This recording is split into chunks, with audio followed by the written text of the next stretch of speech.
Good evening mga boss, andito naman tayo sa Belvedere kung saan tayo mamimigay ng pagkain. And of course, kasama natin ang mga staff na walang kapaguran mula umaga hanggang gabi. At dito mga boss, mamimigay nga pala kami ng mga clothes na galing naman sa mga donations. At nandito naman ang ating kapitan at dumating na rin po siya. So ito po yung mga extra nila na damit na pinamahali po sa atin para naman kahit pa para meron na tayo mga pamalit. Ano? No? So, pinagiging po natin sa ayos, so pwede naman po malibig. No? Maya-maya po, nilagay na po yung pagkain natin, darating na rin po ating kapunan. No? Yung kapunan po natin ay pinamahali po ni Mrs. Walter. Pasalamatan natin si Mrs. Walter. Siya po ay isang Pilipina na nasa bansang Korea. No? So nakikita niya po yung mga pag-post natin sa Facebook, sa social media. Ang barangay po natin ay tumutulong po sa mga nabiktima ng ating nagkabagyo. Kaya naman po, agad-agad po silang tumugon sa ating panawagan sa pamamagitan po ng pagsagot ng ating admins for tonight. So again, pasalamatan natin si Mrs. Walter po from Korea. Kanina lang po, dumating na rin po ang pangako ng ating mahal na Vice Mayor na magkakaroon po tayo ng hygiene kits. No? Ito po ay sinabi na kahapon na siya po ay nangako na lahat po ng bawat pamilya bibigyan po natin ng hygiene kits. Alam niyo po, kami naman po yung natutuwa ngayong araw na ito. Medyo humumata po yung una. Di ba? Parang isang diretso na pagituloy na siya. Pag ito po ay hindi na rin po tumuloy bukas, baka bukas rin po papabalikin na po tayo sa ating mga tahanan. So, natin po yung nagpapasalamat, siyempre una sa ating MPHA, palapakan po natin. Ang nagamit po natin itong evacuation center, itong WBA Court. Tayo rin po yung nagpapasalamat, siyempre sa ating puro lungsod, ating mahal na Mayor Edwin Olivares, dahil nakatuloy po siya na balik-balikan dito at siya po nagbigay ng mga tulong sa atin. Ano?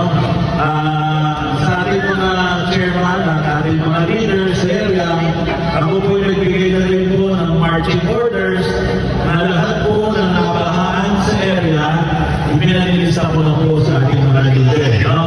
Pagkamat hindi lang po sila nagpunta rito, tayo na po, ang gobyerno na po ang lalapit sa kanila at magbibigay ulit tayo ng tulong sa lahat po na nabahaan.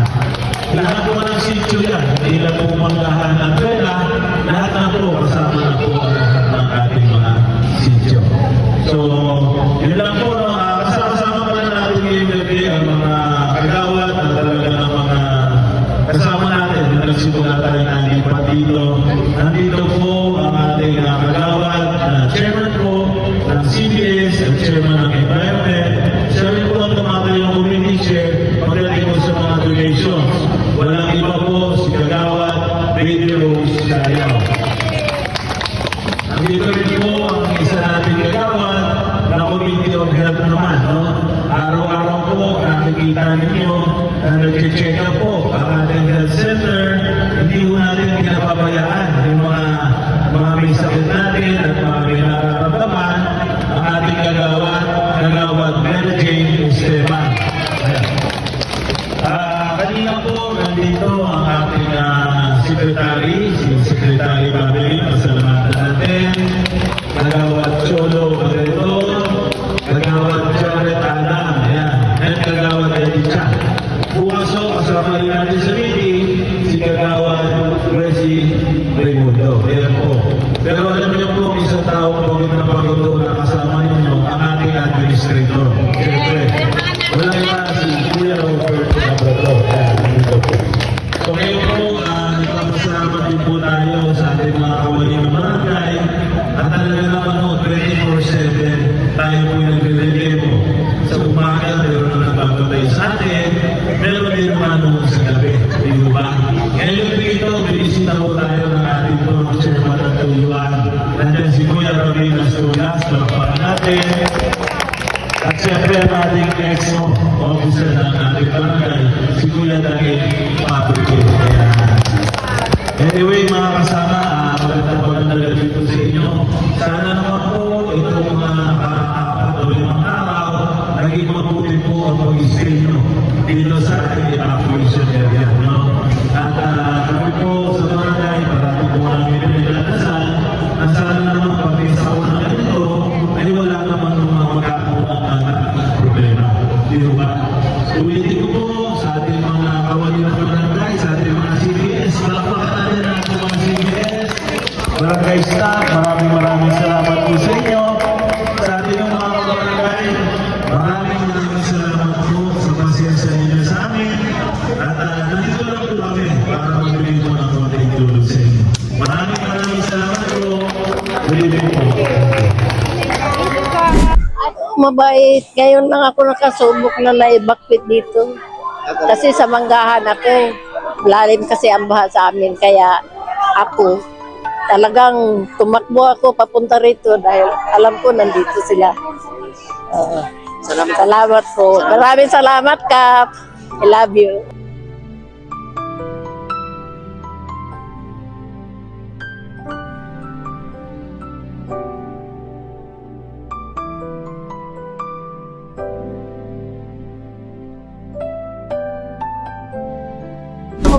Thank you po sa sa lalo-lalo kay Cap kasi hindi niya kami pinabayaan lalo sa pagkain. Tsaka sa buong council. Tsaka sa mga nag-donate na hindi namin, marami kasi sila, hindi naman may isa-isa. Maraming salamat. Thank you so much po dahil din po kami pinabaya. Thank you. Ang masasabi ko lang kay Kap sa lahat na nag-donate, maraming salamat po sa kanila sa suporta, sa lahat ng mga nabahaan, sa pag-asikaso po sa amin. Una-unang sa lahat, maraming salamat po sa Panginoon, kay Kap, pang congressman, kay Mayor, tapos sa lahat po nang tumulong sa amin, sa OLBL, kay Chairman, thank you po sa lahat. Maraming salamat po. First of all po, thank you so much po sa lahat. Sa mga kapitan po na nag-donate po dito, sa Mayor po, thank you so much po kasi kahit pa paano po nakatulong po sila sa mga nabahaan katulad po namin. Nagpapasalamat kami sa aming gwapo at mabait na kapitan. Hindi pinababayaan yung mga katulad natin na nabahaan. Lagi siya nakasuporta kaya talagang maaasahan natin. Kaya dapat tayo magsama-sama, magtutulungan tayo para tayo ay makaraos sa ganitong sitwasyon. Maraming salamat, Kap, kay admin, kay Kagawad Baby Rose Dayaw, kay Mary Jean Ganda Kagawad, at ano pa, si XO na laging mula kanina pa umaga nandito. Napakasipag ni XO kaya talagang baw na baw ako diyan kay XO. XO, maraming salamat sa iyong pagtulong dito sa amin. Hindi mo kami iniiwan kaya papasalamat kami sa iyo. At ano pa, yung mga kasama ko, mga CBS, mga staff, kaya maraming salamat sa inyo. Hindi nyo kami iniiwan na nandito pa rin kami hanggang gabi. Okay, maraming salamat, Kap. Love you, Kap. Pasalamat po kami sa Panginoon. Tapos po sa mga tumulong sa amin. Opo, tapos yung mga homeowners, lahat po, mga kagawad, kapitan, si Mayor po, maraming salamat, si Yamsuan, mga Vice Mayor, si Kapitan Ad Bernabe. Salamat po kami sa inyo. Maraming salamat po sa lahat. Pati yung mga nagbigay ng donation, mga pagkain, mga damit, mga unan, mga blanket. Maraming salamat po sa inyo. Lahat na po kayo. Maraming salamat. Yun lang po masasabi ko. Thank you. Thank you po. Ako'y nagpapasalamat sa lahat ng tumulong sa amin mula sa Congressman Brian Yamsuan,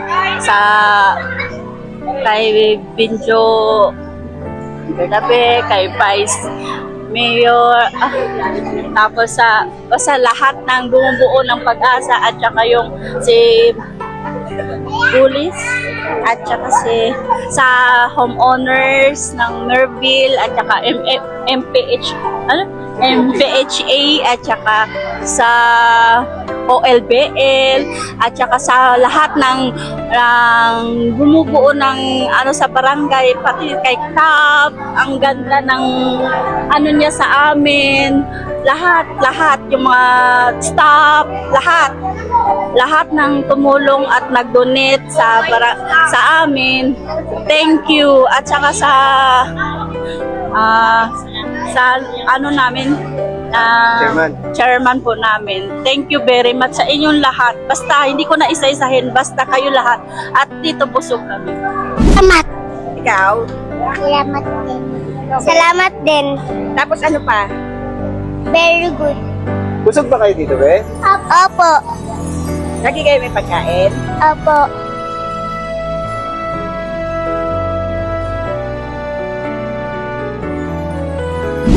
Kay Kapitan, maraming salamat kasi nalagaan niya kami.